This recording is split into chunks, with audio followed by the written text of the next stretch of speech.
Military is subservient to them. وہ جس طریقے کی وہ وار چاہتے ہیں ویسی وہ ملٹری ان کو لڑ کے دے دے گی, کیونکہ وہ نمائندے بیٹھے ہیں جی لوگوں کے.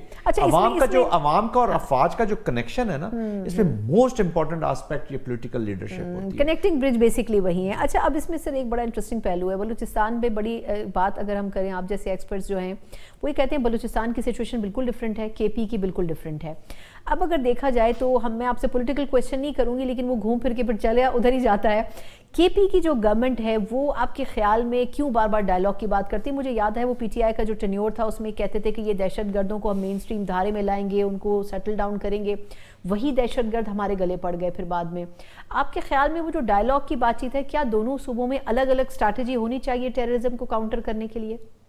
دیکھیے اوور آل تو اسٹیٹ کا نیریٹو ہے, اس کے اوپر ہی آپ جو لارجر فریم ورک ہے وہ آلموسٹ ایک جیسے, لیکن دونوں کی اپلیکیشن جس چیز پہ جنگ وہ لڑ رہے ہیں, جو ڈرامہ کر رہے ہیں جھوٹ کے اوپر مبنی, وہ دونوں ڈفرینٹ ہیں. ان کے پی کے یہ ان کا وے آف لائف شریعت کو دوبارہ لانا چاہتے ہیں, شریعت والے کانٹیکسٹ میں یہ لڑتے ہیں. بالکل بیچ میں جب دیکھا کہ یہ پٹ گیا یہ فارمولا لوگوں کو, کے پی کے سینسیبل پیپل دے ایگزیکٹلی نو کہ یہ اس کا شریعت سے کوئی تعلق نہیں ہے, تو انہوں نے اس کو پختون ملیٹنٹ ونگ کا بنایا کہ پختون کی ڈیپریویشن شو کر دیجیے کہ پختون کے ساتھ بڑی زیادتی ہوتی ہے. تو آپ نے بیچ میں دیکھا ہوگا social disruptive movements Pakhtun related بیچ میں لوگ بھی آ گئے.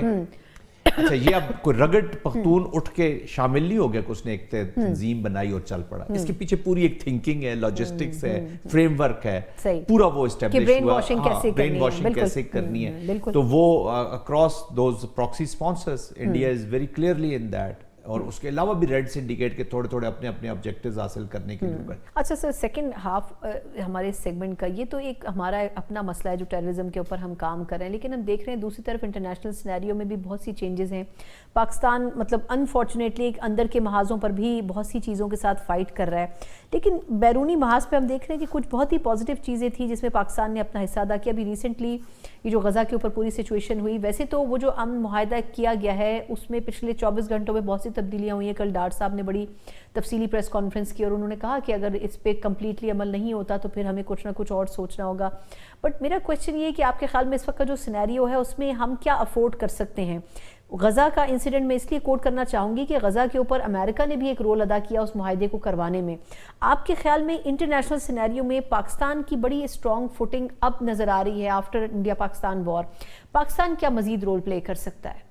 سنا دیکھیں الحمدللہ فرسٹ ٹائم ہماری لائف ٹائم میں تو فرسٹ ٹائم ہم ہسٹری کی رائٹ سائڈ پہ کھڑے ہیں, میننگ فل طریقے سے کھڑے ہیں, اور ایک نیچرل ایک اسٹیبلائزر کے طور پر کھڑے ہیں, اسٹیبلٹی کا پرسو کریں. ہم نے اپنا شاید ایجنڈا تھوڑا سا, لیکن اس میں اپنا ایجنڈا تو آف کورس ہر اسٹیٹ کا کچھ نہ کچھ نیشنل انٹرسٹ کچھ نہ کچھ ہوتا ہی ہے, کیونکہ ہندو زائنزم کا اور جوئش زائنزم کا گٹھ جوڑ ہے. جوئش زائنزم کی اپلیکیشن ہم نے ابھی ریسنٹ پاسٹ میں بھگتی ہے بنیان المرصوص, جس کے لیے ہمیں کرنا پڑا, وہاں پہ ان کا گٹھ جوڑ تھا. ایکچولی جیسے اسحاق ڈار صاحب نے بڑا ایکسپلیسٹلی ایکسپلین کر دیا, ٹرانسپیرنسی کے ساتھ پوری قوم کے سامنے رکھ دیا کہ یہ بات چیت ہوئی تھی, 48 گھنٹے ہمیں دیے گئے تھے تاکہ اس کو ہم دوبارہ وہ مسودہ لے کے گئے. پھر انہوں نے جو مسودہ دیا اسی میں امینڈمنٹ کی انہی 8 ملکوں نے, جو امریکن مسودہ ہے, تو وہ ایک ایگریڈ اپون ٹائپ مسودہ چلا گیا. اسی کے بعد پھر آنے کے بعد اسلامک کنٹری ممالک نے اپنے بتایا جی کہ ایک اس طرح فارمولہ آ رہا ہے, and we are standing with that formula. اس کو اون کیا کیونکہ انہیں یہ نوئنگ فلی ویل کہ یہ والا ڈرافٹ ہو جائے گا. پھر کشنر صاحب نے اور جو بھی بیٹھے انہوں نے جو بھی بات چیت کی ہے اس کے اوپر جو ابھی ڈرافٹ پھر بعد میں سامنے آ رہا ہے, اب وہ فائنل ہے یا نہیں ہے وہ that is yet to be seen. وہ it is little different, it is little different جو ڈیسائیڈ ہوا تھا, تو وہ پریٹربنگ ہے ان ملکوں کے لیے. اب وہاں پہ انہوں نے ابھی دیکھیں تو میرے پاکستان کا آپ نے پوچھا کہ پاکستان کیا کر سکتا ہے. پاکستان کو ایک تو ابھی یہ جو 8 ممالک ساتھ آپ کے کل ڈار صاحب بڑا کیونکہ وہ کلیئر کہہ رہے تھے کہ پھر اس پہ دوبارہ سوچنا پڑے گا. جی بالکل سوچنا پڑے گا, لیکن پاکستان کو اب آئسولیشن میں کوئی فیصلہ نہیں کرنا چاہیے. جو آپ نے ایک گروپ کے ساتھ آپ گئے ہیں جو اسلامک کنٹریز کو ریپرزینٹ, دیکھیں نا, نمبر 1 اس میں جو اسٹیک ہولڈر ہے وہ فلسطین کی عوام ہے, فلسطین کے لوگ ہیں, فلسطین کی ریپرزنٹیشن ہے. حماس کو تو چلیں آپ بین کر رہے ہیں سارا کچھ, لیکن باقی ریپرزنٹیشن کو آپ کو کہیں نہ کہیں ٹیبل پہ ہونا چاہیے. And if you are not in the table you are in the menu, let there be no doubt. تو ان کو ٹیبل پہ لانا ہوگا, ان کے ساتھ آپ ان کو بھی شامل کریں. پھر انہی 8 ممالک کے ساتھ عرب ورلڈ کا پھر اسٹیک ہولڈرز آ جاتے ہیں, کیونکہ امیجیٹلی وہ افیکٹ ہو رہے ہیں. پھر مسلم کنٹریز آ جاتی ہے. ٹھیک ہے, آپ ابھی ہم ریویو کر رہے ہیں, پاکستان اسیسمنٹ کر رہا ہے کہ ہم نے ٹروپس کیسے کنٹریبیوٹ کر سکتے ہیں, کیا رول وہ پلے کر سکتے ہیں. اس کے علاوہ ہماری جو انجینئر سپورٹس ہوں گی وہ چیزیں آپ کرتے رہیں, لیکن آپ نے اب مل کے ان کے ساتھ چل رہے ہیں اور ان کنٹریز کے اوپر آپ افیکٹو رہیں. کہ یہ پرابلم یہ ہوئی ہے ابھی جو اینڈ اسٹیٹ مسلمان ممالک چاہتے ہیں, which is about the establishment of the Palestinian state. تو ہمیں ایک تو تھوڑا سا اس کو کوئک ایکسپیڈائٹ کروانا چاہیے. اس کو آئیڈیل سولوشن کبھی بھی نہیں ہوگا, بٹ ون ون پہ ہمیں اس کو سپورٹ کر دینی چاہیے. کم از کم یہ جو جینوسائیڈل چیزیں یہ تو رکیں for the time being. We can leave things to for another day. بالکل ٹھیک. بہت بہت شکریہ میجر جنرل جائے زاہد محمود صاحب, بہت ہی زبردست اوپینین. پاکستان کے پاس لمیٹڈ آپشنز تو ہیں, لیکن بحیثیت واحد اسلامی ممالک میں سب سے اسٹرانگ فوٹنگ کے اوپر پاکستان اس وقت موجود ہے اور بہت سی چیزوں میں بہت بہتر کردار as compared to other Islamic countries ادا کر سکتا ہے. اب دیکھنا یہ ہوگا کہ آیا کس حد تک پاکستان ان تمام چیزوں کو اچیو کرتا ہے. مختصر وقفے کے بعد کچھ پاکستان کی اکانومی کے حوالے سے IMF کا وفد پاکستان کے اندر موجود ہے, اور انٹرنیشنل سینیریو میں بھی دیکھا جائے تو اکانومی کے لیے کیا آپشنز پاکستان کے لیے کھل رہے ہیں, اس پہ بات کریں گے ایک بریک کے بعد. بریک کے بعد ایک بار پھر آپ کو خوش آمدید کہتے ہیں. جہاں بات ہوتی ہے پازیٹیوٹی کی کہ پاکستان کی اکانومی بڑی درست سمت میں جا رہی ہے اور پاکستان کے نمبرز بڑے بہتر ہو رہے ہیں, اسٹاک ایکسچینج جو ہے وہ ایک کے بعد ایک نئے ریکارڈ قائم کر رہی ہے, پھر ہم مہنگائی کو بھی سنگل ڈیجٹ میں لے آئے ہیں, یعنی کہ ہر چیز جو ہے وہ بڑی پازیٹیوٹی کی طرف جا رہی ہے. لیکن ہر کچھ وقت کے بعد پیٹرولیم مصنوعات کی قیمتوں میں اضافہ ایک ایسا بام ہے جو کہ پوری اکانومی کو الٹا سیدھا کر دیتا ہے, اور ہم دیکھتے ہیں کہ جو ایک عام آدمی ہے, عام پاکستانی ہے, وہ اس سے سب سے زیادہ افیکٹ ہوتا ہے. اب دیکھا جائے تو پاکستان کی حکومت کے دعوے اپنی جگہ, لیکن جو چیلنجز ہیں وہ بھی اپنی جگہ قائم ہیں. پھر IMF کے تمام مطالبات ہم مان رہے ہوتے ہیں, لیکن جب IMF کا جو وفد ہے وہ پاکستان آتا ہے اور مذاکرات ہوتے ہیں تو پتہ یہ چلتا ہے کہ ہم ابھی تک بہت سے ٹارگیٹس میٹ نہیں کر سکے ہیں. ان تمام پوری سچویشنز میں اگر دیکھا جائے تو پاکستان کی اکانومی اس میں تو کوئی دو رائے نہیں ہے کہ جس میں پچھلے سال جس کنڈیشن میں تھی اس سے بہت حد تک نکل آئی ہے, بہت بہتر ہوئی ہے. آگے لیکن کتنا سفر باقی ہے, کیا چیلنجز ہو سکتے ہیں, خاص طور پر پاکستان انٹرنیشنلی اب جو دیگر ممالک کے ساتھ اپنے تعلقات استوار کر رہا ہے, وہ کتنا امپورٹنٹ اس میں ہو سکتا ہے اکانومی کو بوسٹ اپ کرنے کے لیے. ان تمام چیزوں کا احاطہ کریں گے اس سیگمنٹ میں. بات کرنے کے لیے میرے ساتھ موجود ہیں بڑے سینئر اکانومسٹ ہیں, اکانومی کے اوپر ہم ان کو سنتے بھی رہتے ہیں اور پڑھتے بھی ہیں. ہمارے ساتھ ہارون شریف صاحب موجود ہیں. ہارون شریف صاحب, بہت شکریہ آپ کے وقت کے لیے. سر پہلے تو فرمائیے گا کہ یہ جو پیٹرولیم مصنوعات کی قیمتوں میں اضافہ ہے, اس کو ہم اس ایک عام توجہ کے ساتھ کنیکٹ کرتے ہیں کہ جی انٹرنیشنل مارکیٹ میں پرائس اپ ہوئے ہیں تو ہمیں بھی کرنے پڑے ہیں. کیا آپ سمجھتے ہیں کہ ہم نے مہنگائی کے نمبر کو کنٹرول کر لیا ہے, لیکن جب ان چیزوں کے ریٹس بڑھتے ہیں تو ایونچولی مہنگائی بھی بڑھ جاتی ہے, تو ہم اس فارمولے کو کیوں نہیں اب تک سیدھا کر سکے ہیں؟ جی, آئل پرائسز کو کیونکہ حکومت اپنی اوگرا کے تھرو ریگولیٹ کرتی ہے, جبکہ باقی ممالک میں جیسے آپ نے ٹریول کیا ہو تو ہر گیس اسٹیشن کے اوپر ایک آئل پرائس کا تھوڑا بہت ڈفرینس ہوتا ہے. ڈفرینٹ آئل مارکیٹنگ کمپنیز ایک دوسرے سے کمپیٹ کرتی ہیں اور اس پروڈکٹ کو اس طرح استعمال کیا جاتا ہے کہ کمپٹیشن ہے, جو سستا تیل خرید لیتا ہے, ریفائن کر لیتا ہے, وہ سستا بیچتے ہیں. جب پاکستان میں سرکار کا رول آ جاتا ہے اس کے اندر, تو پھر وہاں پر سیاست بھی آ جاتی ہے, ان کے ٹیکس کے ٹارگٹس بھی آ جاتے ہیں, کیونکہ ہیوی اماؤنٹ ایک آئل لیوی کی شکل میں لیا جاتا ہے. اور اس کے علاوہ جب گلوبل پرائسز اوپر نیچے جاتی ہیں اس کا impact, it's a combination. Having said that, حکومت کے اندر اتنی ایکسپرٹیز نہیں ہے کہ وہ ایک سرٹنٹی دے سکے کنزیومر کو کہ آئل پرائسز اگلے 6 ماہ کے لیے یہاں رہیں گی. $4-5 اگر گلوبل کروڈ اوپر نیچے بھی جاتا ہے تو ہمارے پاس ایک اسٹریٹجی ہے کہ ہم اس کو ایبزارب کر سکیں. حکومت جو ہے بیسیکلی مجھے لگتا ہے اس وقت یہ ہے, کیونکہ اس وقت سیلاب کی وجہ سے اور سلو ڈاؤن کی وجہ سے ان کے ریونیو ٹارگٹس جو ہیں ان کے اوپر تھوڑا سا شارٹ فال پہلے کوارٹر کا ہے, تو اس کو میٹ کرنے کے لیے جو مختلف انہوں نے کیے ہیں انیشیٹیوز, ون از کہ ہم تیل کی قیمت کو اوپر لے جاتے ہیں, کیونکہ اس میں بڑھے گی تو ٹیکس بھی بڑھے گا اور ہمارا کچھ انڈائریکٹ ٹیکس بڑھ کے ریونیو شارٹ فال پوری ہو جائے گی. اچھا یہ بڑا امپورٹنٹ پوائنٹ ہے ویسے کہ اس طرح بھی حکومت بیلنس کرنے کی اپنی شیٹ کو کوشش کر رہی ہے. صحیح, یہ جو آئی ایم ایف کے وفد نے پاکستان میں ملاقات کرنی ہے, اوبویسلی اس میں ایک بڑا مسئلہ ہمارے ٹیکسز کا بھی ہے, لیکن اب وزیر خزانہ صاحب نے 2-3 بڑی امپورٹنٹ چیزیں کہی ہیں. انہوں نے کہا ہے کہ جی ٹیکس جو ہیں وہ نئے ٹیکسز ہم نہیں لگائیں گے. وزیر اعظم صاحب نے کل یہ فرمایا کہ اگر ہمارے تمام جو پوائنٹس ہیں وہ میٹ اپ ہو گئے اس مرتبہ کے معاہدے میں تو ہو سکتا ہے اگلی مرتبہ ہم آئی ایم ایف میں نہ ہی جائیں. تو آپ کے خیال میں یہ تمام چیزیں اس کو ہم سنہرے خواب کنسیڈر کریں, یا آپ کو لگتا ہے ریالٹی بیسڈ بھی کچھ ہم کام کر رہے ہیں؟ آج تک ایف بی آر کے ریفارمز تو ہم ٹھیک کر نہیں سکے, تو ہم کچھ اور کیسے کریں گے؟ جی سنا, دیکھیں پہلے تو آئی ایم ایف کو سمجھیے کہ آئی ایم ایف کی جو یہ ایکسٹینڈڈ فنڈ فیسلٹی ہے $7 ارب کی, اس کے جس کو آپ کنڈیشنز کہتے ہیں اس کو ان کی ٹرم میں پرائر ایکشنز کہا جاتا ہے کہ ہم یہ ایکشنز ٹک کرتے ہیں تو وہ ٹرانچ کی ریکمنڈیشن بورڈ کو بھیجتے ہیں. تو اس کے علاوہ ہمارے پاس ایک ریزیلینس اینڈ سسٹینیبلٹی ٹرسٹ کا کلائمیٹ کا بھی ہم نے اپلائی کیا تھا $1 بلین کی, وہ فیسلٹی ہے جس کے ڈفرنٹ پرائر ایکشنز ہیں. پاکستان نے میجورٹی ان کے جو 3 سٹیپ کا سٹرکچر ہے پہلے پروگرام کا, جس میں ہم فسکل ڈیفیسٹ کو ایک طرف دیکھتے ہیں کہ ہم نے ٹیکسیشن کہاں لے کے جانی ہے, خسارہ کہاں رکھنا ہے. دوسرا وہ ادارہ جاتی ریفارمز کو دیکھتے ہیں کہ اسٹیٹ اونڈ انٹرپرائزز پہ کیا کر رہے ہیں.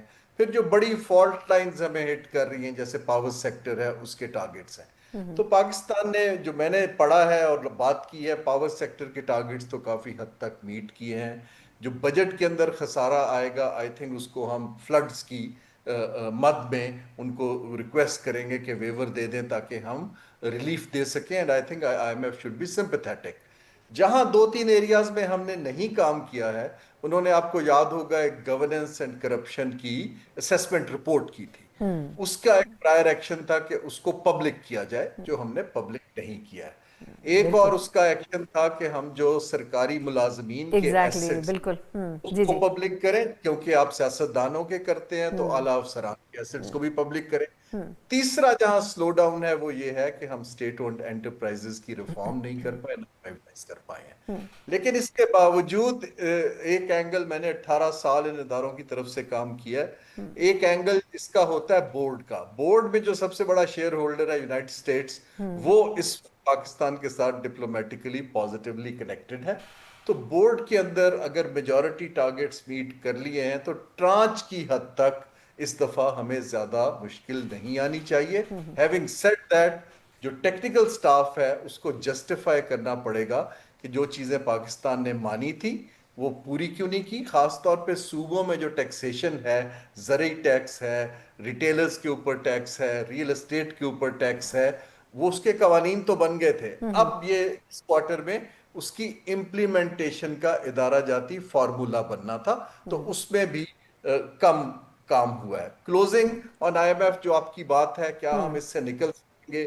انفارچونیٹلی ناٹ, کیونکہ at the end of the day جب تک ہمارا ایکسپورٹ اور امپورٹ کا توازن برابر نہیں ہوتا, ہمیں کہیں سے گیپ فل کرنا پڑے گا. اور اس لیے ایکسپورٹ کیونکہ اتنی بڑھ نہیں پا رہی ہے, ریمیٹنسز بڑھ رہی ہیں, لیکن ایکسپورٹ کو بڑھانے کی ضرورت ہے. پھر ہم آئی ایم ایف سے, ایسٹ ایشیا بھی ایسے نکلا ہے, باقی ممالک بھی اسی طرح. درست. اچھا, ابھی آپ نے سر حوالہ دیا امریکہ کے تعلقات تھوڑے سے فورن محاذ کے اوپر پاکستان سے بہتر ہوئے ہیں, اس کا فائدہ آئی ایم ایف میں بھی ہو سکتا ہے. ہماری وزیر خزانہ صاحب نے ایک اسٹیٹمنٹ دیا, انہوں نے کہا کہ امریکہ کی جو ہمارے ساتھ ایک اکانومی کے اوپر بات چیت ہوئی ہے اس میں ایک بڑا حصہ انویسٹمنٹ کا بھی ہے, اور انیشیل سٹیج کے اوپر وہ ریکوڈک میں انویسٹ کرنے جا رہے ہیں. آپ کے خیال میں پاکستان میں اگر اس سیکٹر میں وہ انویسٹمنٹ کرتے ہیں تو پاکستان کے لیے یہ کتنا زبردست ثابت ہو سکتا ہے اکانومی کے پوائنٹ آف ویو سے؟ جی دیکھیں, یہ جو ہماری بڑی انڈومنٹس ہیں ان کو ہم ایکسٹریکٹیو انڈسٹری کہتے ہیں, جو زمین کے نیچے سے چیزیں نکالتے ہیں. اس کی صلاحیت دنیا میں چین اور امریکہ کے علاوہ بہت کم ممالک میں, ساؤتھ افریقہ میں ہے اور کچھ لیٹن امریکہ میں. اٹ آل ڈیپینڈس کہ ریکوڈیک کے اندر کوئی پریزیڈنٹ ٹرمپ نے تو انویسٹ نہیں کرنا, امریکہ تو ایک مارکیٹ اکانومی ہے, ان کی کون سی کمپنی انویسٹ کرتی ہے, ان کی اس خطے میں ٹیکنیکل صلاحیت کیا ہے. میں اگر اورنگزیب صاحب کو مشورہ دوں, میرے دوست بھی ہیں, کہ آپ ان چیزوں کو ٹرانسپیرنٹلی پبلک میں ریلے کریں کہ جی یہ کمپنی ہے اتنا پیسہ لائے گی، ان 10 ممالک میں ایشیا میں کام کر رہی ہے، تو پھر اعتماد بڑھتا ہے کمیونیکیشن سے۔ لیکن یہ ایک خوشائن بات ہے کہ اگر باہر کے ممالک ہمارے اس میں کوئی ایسی کمپنی آ جائے جس کے پاس ٹیکنیکل صلاحیت ہو، لیکن ابھی بھی ہمیں بلوچستان کے اندر انٹرنیشنل ایکسپرٹس کی فری موومنٹ اور چیزوں کو بہت کوشسلی دیکھنا پڑے گا، اور یہ تھوڑا میڈیم سے مجھے لانگ ٹرم دکھائی دیتا ہے۔ باقی امریکہ کے ساتھ جو ہمارے تعلقات ہیں، دیکھیے ہمیں سمجھنا یہ ہے کہ president of the United States وہ تو امریکہ کے اندر اس وقت انڈسٹریل ریوائیول کرنا چاہ رہے ہیں مینوفیکچرنگ کا، تو وہ آؤٹ ورڈز انویسٹمنٹ صرف اس طرح کی چیزوں میں کہ جہاں ان کو ٹھیکے مل جائیں، بلاکس مل جائیں آئل کے، منرلز کے، دوسرے وہ لانگ ٹرم ایسی تو کر رہے ہیں، بٹ جو ایک فورن ڈائریکٹ انویسٹمنٹ ہمیں چاہیے انڈسٹری میں، وہ مجھے ابھی امریکہ سے آتی کم دکھائی۔ ٹھیک، بہت بہت شکریہ ہارون شریف صاحب ہمارے ساتھ تھے، سین ماہر معاشیات ہیں اور بہت ہی زبردست انالیسس پاکستان کی اکانومی اور فیوچرسٹک پوائنٹ آف ویو سے ریجن میں جو تبدیلی آ سکتی ہے اور کس حد تک امریکہ میں ہونے والا جو ریسنٹ شٹ ڈاؤن ہے اس سے کنیکٹڈ ہے انٹرنیشنل مارکیٹ، اس کو الیبوریٹ کرے تھے۔ ایک مختصر وقفہ اور اس کے بعد ہم بات کرنے جا رہے ہیں مسلم لیگ نون سے کہ کس حد تک اس وقت پاکستان پیپلز پارٹی اور نون کے درمیان جو رفٹس موجود ہیں، آج کی کچھ اہم ملاقاتوں کے بعد کیا اس میں کچھ کمی آ سکی ہے، کیا اپنے درینہ اتحادی کو نہ کھونے کی جو خواہش ہے مسلم لیگ نون کی وہ پوری ہو سکے گی، اس کے اوپر بات کریں گے ایک بریک کے بعد۔ بریک کے بعد ایک بار پھر آپ کو خوش آمدید کہتے ہیں۔ جس طرح ہم نے پروگرام کے آغاز میں بھی ذکر کیا، پاکستان پیپلز پارٹی اور مسلم لیگ نون کے درمیان جہاں ایک طرف ہم کشیدگی دیکھ رہے ہیں، وہیں جو پارٹی کی سینئر قیادت ہے وہ یہ کوشش کر رہی ہے کہ ان مسائل کو مزید طوالت نہ دی جائے۔ ہم نے دیکھا ہے کہ اسحاق ڈار صاحب یا صادق صاحب اور اس قسم کی دیگر اہم ترین مسلم لیگ نون کی شخصیات نے ملاقات کی ہے۔ پاکستان پیپلز پارٹی کی جو ریزرویشنز ہیں ان کو ایڈریس کرنے کی کوشش بھی کی گئی ہے، اور خاص طور پر یہ بھی کوشش کی جا رہی ہے کہ جو بیان بازی کا سلسلہ ہے دونوں جماعتوں کے بیچ میں، اس کی روک تھام ہونی بھی بڑی ضروری ہے۔ کس حد تک مسلم لیگ نون اس حوالے سے تیار نظر آتی ہے، اس کے اوپر تفصیلی بات کریں گے پروگرام کے اس سیگمنٹ میں، اور اس پر بات کرنے کے لیے میرے ساتھ موجود لیگ نون کے سینئر رہنما بھی ہیں اور کوارڈینیٹر بھی ہیں وزیر اعظم کے، رانا احسان افضل صاحب میرے ساتھ موجود ہیں۔ رانا صاحب بہت شکریہ آپ کے وقت کا۔ اب پہلے تو رانا صاحب فرمائیے گا کہ وفاقی حکومت ایفرٹس تو کر رہی ہے اس وقت پیپلز پارٹی کو منانے کے لیے، آپ سمجھتے کیا ہیں کہ یہ اچانک ایسا کیا ہوا ہے پیپلز پارٹی اور نون کے درمیان کہ دونوں میں اتنی لفظی جنگ شروع ہو چکی ہے؟ بسم اللہ الرحمن الرحیم۔ دیکھیں، بات یہ ہے کہ یہ جو نکتہ چینی کا ایک سلسلہ شروع ہوا، اس کا آغاز پی ایم ایل این سے نہیں ہوا۔ پیپلز پارٹی نے فلڈز کے حوالے سے تجاویز دیں، اور جو ہے وہ اس کے ریاکشن میں مریم نواز صاحبہ نے، جو کہ چیف منسٹر ہیں پنجاب کی، اور آبویسلی وہ اپنی ڈومین میں رہتے ہوئے انہوں نے پنجاب کے حوالے سے بات چیت کی، تو یہ بیک اینڈ فورتھ ہوا۔ لیکن اس میں کوئی شک نہیں ہے کہ پیپلز پارٹی ہمارے اتحادی ہیں اور ان کا ساتھ جو ہے وہ بڑا امپورٹنٹ ہے۔ تو میں سمجھتا ہوں کہ یہ بات چیت سے یہ معاملہ جو ہے بالکل طے پا جائے گا، کوئی سیریس کنسرن نہیں ہے۔ فلڈ سے ریلیٹڈ جو ہے وہ پوائنٹ سکورنگ شروع کی گئی پیپلز پارٹی کی طرف سے، پھر جب ان کو جواب ملا تو انہوں نے اس کا اعتراض کیا۔ تو یہ معاملہ ایسا نہیں ہے جو کہ کوئی کور ہمارے جو پرابلمز یا کوئی فنڈامنٹلز میں کوئی ایشو ہو، تو ان کو انشاءاللہ ریزالو کر لیا جائے گا۔ یہ فرمائیے گا کہ ایاز صادق صاحب کی قیادت میں اور اسحاق ڈار صاحب کی قیادت میں بھی ایک گروپ بیٹھا ہے پیپلز پارٹی کے ساتھ اور ان سے بات چیت کی ہے، کیا ان کے ایشوز ایڈریس کیے گئے ہیں، ان کو یقین دہانی کیا کروائی گئی ہے، اور آپ کیا سمجھتے ہیں کہ کیا ایسا کوئی سینیریو ہو سکتا ہے جس میں پاکستان پیپلز پارٹی اس اتحاد سے واک آؤٹ کرنا کی کوشش کرے؟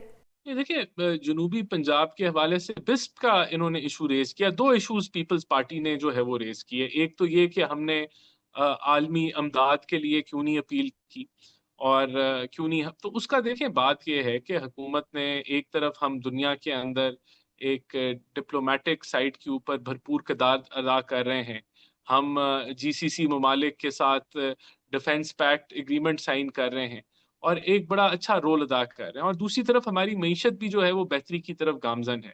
تو ہم یہ سمجھتے ہیں کہ کوئی چند ملین ڈالر کے لیے ہاتھ پھیلانا یا امداد مانگنا وہ کوئی ایک ایسی پالیسی نہیں ہے جس کو وفاق پرسو کرنا چاہتا ہے۔ اس بنیاد پہ ہم نے اپیل نہیں کی، اس کا جواب بھی ہم نے دیا۔ اور دوسری جو تنقید پیپلز پارٹی کی طرف سے ہو رہی ہے وہ بسپ کی طرف سے ہو رہی ہے۔ تو اس پہ پنجاب کا علیحدہ موقف ہے. پنجاب ایک پوری ایک انڈیپینڈنٹ حکومت ہے اور اس میں مریم نواز صاحبہ کا یہ موقف آیا ہے کہ جی اگر جن کے گھر گرے ہیں ان کو تو ہم 10 لاکھ روپے دے رہے ہیں اور جن کا مال مویشی جو ہے وہ مرا ہے اس کو ہم 5 لاکھ روپے کمپنسیشن پہ دے رہے ہیں, تو 10,000 روپے سے کیا وہ فرق پڑے گا, اور ہم تو نہیں مانگ رہے وفاق سے. تو ان کا یہ موقف ہے. لیکن وفاق کی طرف سے جو وفاقی حکومت ہے اس نے کہا ہے کہ اگر آپ کوئی ایسا پیکج دینا چاہتے ہیں بسپ کے ذریعے فلڈ افیکٹیز کو, تو اس میں صوبہ بھی کنٹریبیوٹ کر سکتا ہے, اور یہ ایسا سبجیکٹ نہیں ہے جس پہ کوئی دروازے بند ہیں, ہم بات چیت کر سکتے ہیں, اور ابھی ریہیبلیٹیشن کا سلسلہ تو سٹارٹ ہوا ہے. تو میں نہیں سمجھتا ان دو بڑے جو ایشوز جن کے اوپر back and forth TV talk shows پہ بات چیت ہوئی ہے, کوئی اور میجر کوئی ایسا ایشو ہے جس کی بنیاد پہ یہ ہماری بات چیت کامیاب نہیں ہوگی یا یہ ایشوز ریزالو نہیں ہوں گے. تو یہ کوئی ایسے ایشوز نہیں ہے کہ جس پہ کوئی ہماری ضد ہے اور جس پہ کوئی پیپلز پارٹی کی ضد ہے. آپ آپس میں بیٹھیں گے, لاجکلی بات چیت ہوگی تو یہ ریزالو ہو جائیں گے ایشوز. لیکن رانا صاحب اگر دیکھا جائے تو مرتضیٰ وہاب صاحب جو کہ خود بھی بلاول کے خاصے قریب ہیں, انہوں نے بھی آج بیان دیا ہے کہ مریم بی بی صاحبہ پہ اگر کوئی بات کریں گے تو مسلم لیگ نون والے بھی ناراض ہوں گے اور مریم صاحبہ بھی ناراض ہوں گے. آپ کیا سمجھتے ہیں کہ کیا وہ جنوبی پنجاب پہ جس طرح بات کر رہے ہیں, فنڈنگ کے اوپر بات کر رہے ہیں, صوبوں کی اور تمام ایشوز کے اوپر بات کر رہے ہیں, تو آپ کو نہیں لگتا کہ یہ بیسیکلی صوبوں کے حوالے سے جو جنگ ہے وہ جو ان کی ریسورسز ہیں ان تک محدود نہیں رہی بلکہ اب سیاسی قیادت تک چلی گئی ہے؟ دیکھیے میرے خیال سے یہ نعرہ ایکسپائر ہو چکا ہے کہ جنوبی پنجاب جو ہے وہ محرومیوں کا شکار ہے. ایسا نہیں ہے. اب تو ملتان میں ایک سیکریٹریٹ موجود ہے اور مریم نواز صاحبہ نے اس کو دیگر دفعہ کہا ہے کہ ہم پورا پنجاب میری ذمہ داری ہے, اور جنوبی ہو یا ناردرن ہو یا سینٹرل ہو یا ویسٹرن یا ایسٹرن پنجاب ہو, پنجاب کو پورے کو اپلفٹ کرنا ہے. اب ان کا جو صفائی کا پروگرام ہے وہ بھی پورے پنجاب میں لانچ ہوا ہے. اب اگر انہوں نے بسز جو ہیں ای بسز کا لانچ کیا ہے تو وہ انہوں نے میاں والی سے شروع کیا, انہوں نے لاہور سے یا کسی اور فیصل آباد سے یا گجرانوالہ سے نہیں شروع کیا. میاں والی ایک ایسا ایریا ہے جو اتنا ڈیولپ نہیں ہے, تو انہوں نے تو اب وہ جنوب میں بھی جائیں گی, تو وہ تو پورے پنجاب میں ڈیولپمنٹ کے پروجیکٹس کر رہی ہیں. اگر جو دوائیوں کا جو دہلیز پہ دوائیاں پہنچائی جا رہی ہیں وہ بھی پورے پنجاب میں ہے, تو بالکل یہ جنوبی پنجاب والا جو ریٹرک ہے یہ اب یہ ویلڈ نہیں ہے. لیکن ہمیں یہ ضرور پوچھنا چاہیے کہ سندھ میں کیا ہوا ہے. 17 سال جو اے ڈی بی کے بجٹ سندھ حکومت کو ملے ہیں وہ کیا انہوں نے سکھر میں لگائے ہیں, جیکب آباد میں لگائے ہیں, میرپور خاص میں لگائے ہیں؟ کیا انہوں نے یہ جو شہر ہیں یہ شہر کہلانے کے قابل ہیں؟ کیا ادھر بیسک نیسیسٹیز موجود ہیں, سکولز ہیں, یونیورسٹیز ہیں, کالجز ہیں؟ تو یہ دیکھیں بالکل ان چیزوں کا کمپیریزن بھی ہونا چاہیے, میڈیا کو بھی دکھانا چاہیے کہ اس کے برعکس اگر آپ گجرانوالہ چلے جائیں, آپ ساہیوال چلے جائیں, آپ سیالکوٹ چلے جائیں, آپ فیصل آباد چلے جائیں, آپ ملتان چلے جائیں, آپ بہاولپور چلے جائیں, آپ بہاول نگر چلے جائیں, تو ان کا انفراسٹرکچر جو ہے وہ بڑا بہتر ہے, وہ شہر کہلانے کے قابل ہیں, وہاں بہت ساری ڈیولپمنٹ ہوئی ہے, روڈ نیٹ ورک اچھا ہے. لیکن یہی جب آپ انٹیریئر سندھ میں جاتے ہیں تو وہاں آپ کو لگتا ہے آپ 50 سال پہلے چلے گئے.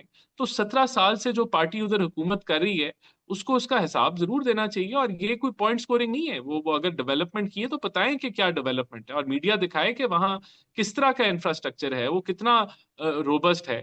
تو یہ چیزیں تو جو ہے یہ اگر صحیح رپورٹنگ ہو تو اس پہ حقائق کے اوپر بات ہونی چاہیے. لاسٹلی میں یہ جاننا چاہوں گی کہ پاکستان تحریک انصاف کے بانی جو قائد ہیں ان کے حوالے سے خبریں آ رہی تھی کہ ان کو کسی علیحدہ جیل میں منتقل کرنے کی ایفرٹس جو ہیں وہ کی جا رہی ہیں, اور آنے والے وقت میں توشہ خانہ 2 کے حوالے سے بھی کوئی امپورٹنٹ ڈیسیجن آنے والا ہے. آپ کی کیا اطلاعات ہیں اس بارے میں؟ دیکھیے سزا تو جوڈیشری نے دینی ہے, ان کے خلاف کافی مضبوط کیسز ہیں اور ہمیں انتظار کرنا ہوگا فیصلے کا کہ جوڈیشری کیا سزا سناتی ہے. لیکن بالکل توشہ خانہ 2 کے اندر ہمارے نزدیک وہ گلٹی ہیں, لیکن فیصلہ جو ہے وہ جوڈیشری کا ہوگا. اور دیکھیں دوسری بات یہ کہ خان صاحب کدھر ہیں, ان سے کون مل رہا ہے کون نہیں مل رہا, حکومت کی اس پہ اتنی کوئی توجہ نہیں ہے, اور ہم نہیں سمجھتے کہ یہ کوئی اتنا ریلیونٹ سبجیکٹ ہے کہ جس کے اوپر میڈیا کے اوپر ڈیبیٹ ہو. وہ ان کو 14 سال کی سزا ہے, جب تک ہائی کورٹ سے ان کو کوئی ریلیف نہیں ملتا وہ بھی سزا کاٹ رہے ہیں. اور یہ کوئی گورنمنٹ کی اتنی کوئی پرائرٹی نہیں ہے کہ وہ کہاں شفٹ ہو رہے ہیں کہاں نہیں شفٹ ہو رہے. یہ میٹر جو ہے جوڈیشری کا, جیل انتظامیہ کا اور خان صاحب کی سزا کا ہے, اور ان کو ان کے رائٹس ملنے چاہیے ہیں، جیل مینول کے مطابق سارے ان کے حقوق پورے ہونے چاہیے. اس سے بڑھ کے ہمارا کوئی انٹرسٹ نہیں ہے خان صاحب میں. بہت بہت شکریہ. ہمارے ساتھ رانا احسان افضل صاحب موجود تھے، وزیر اعظم کے کوارڈینیٹر ہیں، اور آبویسلی گورنمنٹ کی اس وقت جو پالیسی ہے اس میں دیکھا جائے تو پاکستان پیپلز پارٹی کے ساتھ ریزسٹنس کسی طور بھی افورڈ نہیں کیا جا سکتا ہے، کیونکہ ایک طرف آلریڈی پاکستان تحریک انصاف ایک سٹرانگ فوٹنگ پہ اپوزیشن کا کردار تو ادا کر رہی ہے، لیکن دوسری طرف اگر پیپلز پارٹی سے ہاتھ دھو بیٹھتے ہیں تو پھر اس حکومت کی جو مستحکم بنیادیں ہیں وہ کسی طور بھی مستحکم نہیں رہ سکیں گی، کیونکہ یہ جو الائنس بنایا گیا ہے یہ دونوں پولیٹیکل پارٹیز نے مل کر بنایا ہے، اور اس میں کسی طور بھی مسلم لیگ نون علیحدہ حکومت بنانے کی جو آپشن ہے اس کے اوپر نہیں جا سکتی ہے. لیکن اب دیکھنا ہوگا کہ ان تمام ایشوز کو کس حد تک ایڈریس کیا جاتا ہے حکومتی جماعت کی طرف سے. اسی کے ساتھ ہی پروگرام کا وقت ختم ہوتا ہے. مجھے اجازت دیجیے. اللہ حافظ.